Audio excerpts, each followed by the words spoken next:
Anish, you just drew your game against Parham Maghsoodloo with the black pieces. When you guys came out here into the analysis room, the first thing you looked is whether there was a sacrifice on g5, so enlighten us. Yeah, I mean, I think it's some sort of an obscure line, but I've looked at this because it's quite principled. And I don't quite recall the details of knight takes g5, and I think he was improvising as well. And during the game, yeah, we were both wondering, of course, what happens after different versions of knight takes g5. And we were calculating, and I knew that it shouldn't work. Like, I was almost sure that it doesn't work here. But still, I didn't recall the details, so I was kind of worried about it a little. But what he played, we got a quieter endgame, and yeah, that was okay. Before we talk about the end game, in those spots, what is your feeling? You know, you're a little worried, but you might also maybe be better if he takes on g5. So what is the feeling? Do you want him to take? Do you want him to not take? It's a good question.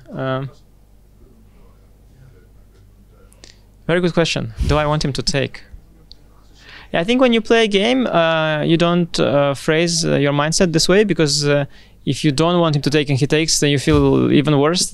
Actually, if you don't want him to take, that's what I mean. So like, you better lie to yourself. So logically speaking, knowing myself, I probably don't want him to take, because, you know, I'm terrified of everything. But at the same time, I didn't feel that way. Like, I was almost sure that h6g5 is what I prepared, and I was almost sure that knight g5 is not a move here.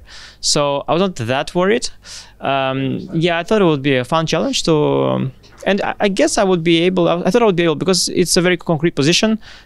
He has like two ideas, queen f3 or rook e3. And I assumed I would be able to figure it out, honestly. But you never know. Maybe we'll find out another time. Yes. Instead, as you mentioned, you got an endgame. Talk us through what happened there. I think it was very important in the endgame that I've got this intermezzo with knight h5 and d5, because then if he goes for e6, which is very tempting, which we both originally thought was working for white, I've got the rook e7 move, which is kind of a difficult, quiet move.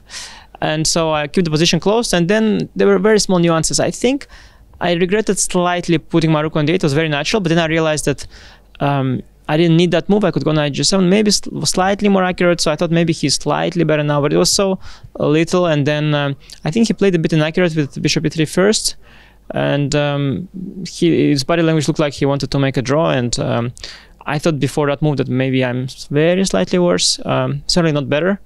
So I thought, okay, let's see if he actually wants to make a draw or he's trying to fake it. So I offered it and he took it. And that was that.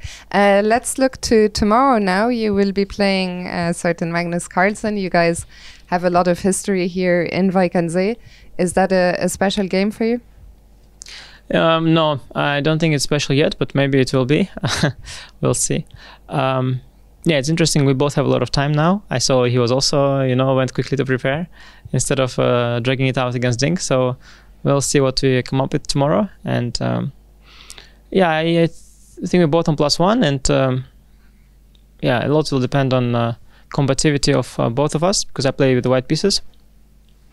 And yeah, we'll see what happens. How combative are you feeling right now? Yeah, I think really it depends on combativity of both of us. So if one of us is combative, it's going to be a combat. If both of us, I think the odds that both of us are non-combative are very low. Largely because the odds of him being not combative are pretty low. But yeah, I think, you know, I'm not sure where he stands, so I might as well just, you know, I might as well. I think we're all certainly... Or not. We're all very intrigued to see what happens tomorrow. Or yes. Anish, thank you so much, and we look forward to tomorrow. Best of luck. Thank you.